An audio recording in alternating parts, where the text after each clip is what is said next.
Bismillahirrahmanirrahim. Assalamualaikum warahmatullahi wabarakatuh. Syukur alhamdulillah kita bisa berjumpa lagi di channel ini. Salawat dan salam semoga selalu dan tetap tercurahkan kepada junjungan kita Nabi besar Muhammad sallallahu alaihi wasallam. Allahumma salli ala sayyidina Muhammad wa ala ali sayyidina Muhammad, amma ba'du. Harapan dan doa saya semoga saudaraku semua selalu diberikan kesehatan, dilapangkan rezekinya, diampuni dosa-dosanya, dan dipanjangkan umurnya. Amin amin ya rabbal alamin. Sahabat beriman yang dirahmati Allah, salah satu ibadah sunnah yang sangat dianjurkan ialah solat tahajud. Solat yang dikerjakan pada sepertiga malam ini memang banyak memiliki keutamaan. Bahkan solat tahajud menyimpan pahala dan kebaikan yang luar biasa, karena waktu tersebut seorang hamba menghadap Allah dan menjadi manusia pilihan. Namun ada 4 larangan yang hendaknya dihindari saat mengerjakan sholat tahajud. Melakukan salah satu dari 4 larangan ini berarti menyalahi sunnah yang bisa mengurangi atau bahkan menghilangkan pahala keutamaan sholat tahajud. Lantas, apa saja 4 larangan dalam ibadah sholat tahajud? Yang pertama adalah mengerjakan sholat tahajud lalu meninggalkannya dulu. Ia sangat rajin mengerjakan salat malam dan melaksanakan salat tahajud. Namun sekarang ia tinggalkan dan tidak lagi mengerjakannya. Ia hanya ingat salat tahajud ketika dalam kondisi susah saja, ketika mendapati masalah, terhimpit hutang, atau dirundung duka. Namun ketika sedang kondisi lapang, senang dan bahagia, ia lalu lupa dengan meninggalkan salat tahajud itu. Salat tahajud yang seperti ini mendapat kritikan dari Nabi Muhammad sallallahu alaihi wasallam, sebagaimana dahulu beliau pernah berpesan kepada Abdullah bin Amr bin As, "Wahai Abdullah, jangan kamu seperti si fulan dulu, ia rajin salat malam lalu sekarang ia meninggalkan bangun malam. Wahai Abdullah, jangan kamu seperti si fulan, dulu ia rajin salat malam, lalu sekarang ia meninggalkan bangun malam." Hadis riwayat Bukhari dan Muslim. Salat tahajud bukan ibadah yang dilakukan ketika susah saja, ketika ditimpa masalah, dililit hutang, atau sedang dirundung duka. Namun ketika lapang pun ibadah salat tahajud harus tetap dilaksanakan. Rasulullah sallallahu alaihi wasallam bersabda, "Kenalilah Allah, niscaya Allah akan mengenalimu ketika susah." Hadis riwayat Ahmad. Meninggalkan salat tahajud setelah melakukannya termasuk perbuatan yang dibenci. Sebaliknya Rasulullah sallallahu alaihi wasallam memuji seseorang yang rutin dan istiqomah mengerjakan salat malam, baik ketika susah maupun senang.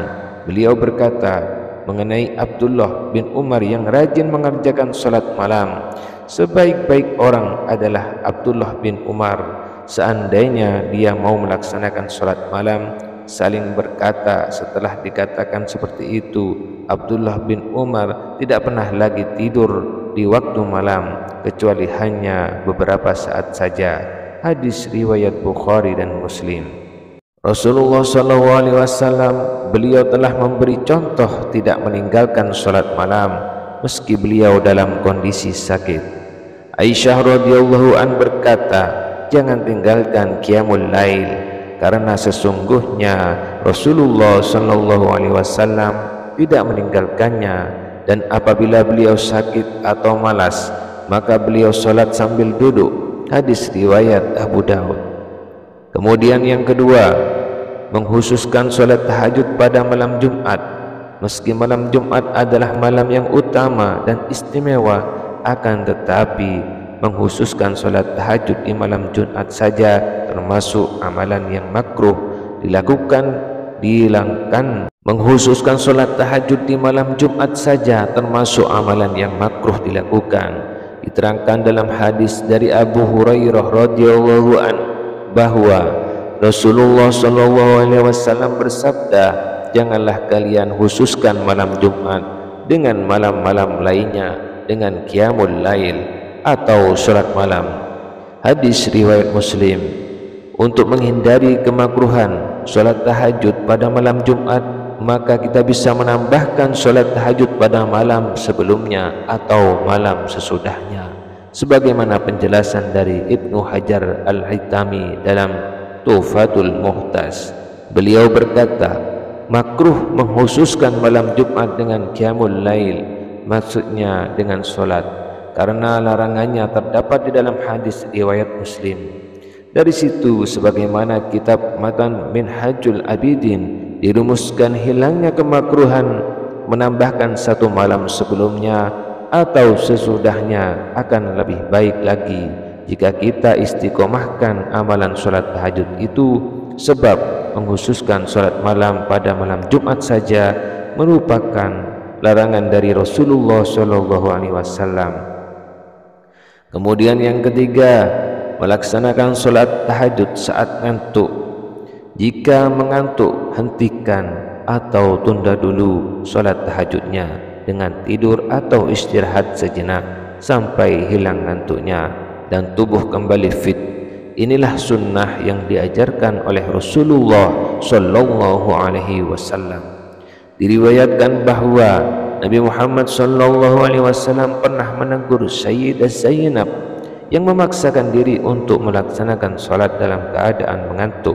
Suatu ketika Rasulullah SAW masuk ke dalam masjid, lalu mendapati sebuah tali yang dibentangkan di antara dua tiang. Kemudian beliau bertanya, ini para sahabat menjawab, ini adalah tali milik Zainab ketika ia sholat berlama-lama hingga kelelahan.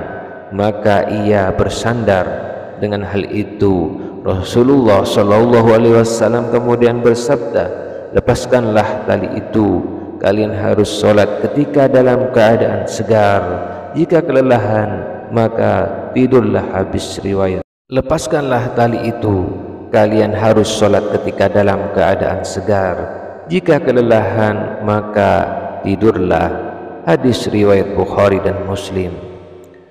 Memaksakan sholat dalam kondisi mengantuk itu dilarang, sebab atau memberatkan, menghilangkan kehusuan, bahkan bisa mengakibatkan kesalahan dalam sholat. Nabi Muhammad SAW bersabda, jika salah seorang di antara kalian dalam keadaan mengantuk dalam sholatnya, hendaklah tidur terlebih dahulu hingga hilang ngantuknya. Karena jika salah seorang di antara kalian tetap sholat sedangkan ia dalam keadaan ngantuk, ia tidak akan tahu. Mungkin ia bermaksud meminta ampun, tetapi ternyata ia malah mencela dirinya sendiri. Hadis riwayat Bukhari. Insya Allah, tidur dan diniatkan mengerjakan sholat tahajud akan ditulis pahala seperti mengerjakan sholat tahajud. Nabi Muhammad SAW bersabda, siapa yang mendatangi tempat tidurnya dan ia berniat untuk melaksanakan sholat malam, lalu ia tertidur hingga pagi, maka ia tetap mendapatkan apa yang diniatkannya. Hadis riwayat Ibnu Majah. Dan tidaklah seseorang berniat mengerjakan sholat pada malam hari lalu ia tertidur, melainkan Allah akan menetapkan baginya pahala sholatnya, sedangkan tidurnya itu menjadi sedekah baginya. Hadis riwayat An-Nasai. Kemudian yang keempat, bertahajud semalaman setiap hari. Meski sholat tahajud itu baik diamalkan setiap malam, tapi bukan berarti dengan cara yang memberatkan, sebab memberatkan dalam amalan itu bukan termasuk sunnah yang dianjurkan, bahkan dilarang. Rasulullah SAW telah memberikan peringatan demi Allah, akulah orang yang paling takut kepada Allah dan paling bertakwa kepadanya di antara kalian, tapi aku kadang berpuasa dan kadang tidak. aku merasakan sholat malam dan juga tidur, dan aku juga menikahi perempuan. Siapa yang membenci sunnahku, maka ia tidak termasuk golonganku. Hadis riwayat Bukhari dan Muslim. Rasulullah SAW juga telah mencontohkan seperti yang disebutkan oleh Sayyidah Aisyah radhiyallahu an. Ia berkata, aku tidak pernah melihat Rasulullah SAW mengerjakan qiyamul lail semalaman sampai subuh, dan tidak pula melihat beliau berpuasa berturut-turut kecuali di bulan Ramadan. Hadis riwayat Muslim. Maka dalam melaksanakan sholat tahajud itu tidak boleh berlebihan hingga memberatkan yang akhirnya terputus di tengah jalan, apalagi jika sampai melalaikan kewajiban yang seharusnya ditunaikan. Maka yang demikian ini jelas dilarang dan menyalahi kesalahan. Amalkan sholat tahajud itu semampu kita menurut kemampuan masing-masing, sehingga mudah diistiqomahkan. Nabi Muhammad SAW memerintahkan, lakukanlah amal-amal yang kalian sanggup melaksanakannya, karena Allah tidak akan merasa bosan hingga kalian sendirilah yang merasa berusaha. Hadis riwayat Bukhari Muslim. Jika misalnya kita hanya mampu 2 rakaat, maka itu sudah cukup, dan janganlah ditambah. Lebih baik sedikit tetapi istiqomah daripada banyak tapi terputus di tengah jalan. Nabi Muhammad SAW pernah ditanya, amal mana yang paling disukai Allah? Beliau menjawab, yang paling istiqomah atau kontinu meski ia sedikit. Hadis riwayat Bukhari dan Muslim. Itulah mengenai 4 larangan dalam mengerjakan salat tahajud. Semoga kita semua diberikan kemudahan oleh Allah dan istiqamah dalam melaksanakannya. Amin amin ya rabbal alamin. Demikianlah yang dapat saya sampaikan, mudah-mudahan bermanfaat untuk kita semua. Akhirul kalam, wassalamualaikum warahmatullahi wabarakatuh.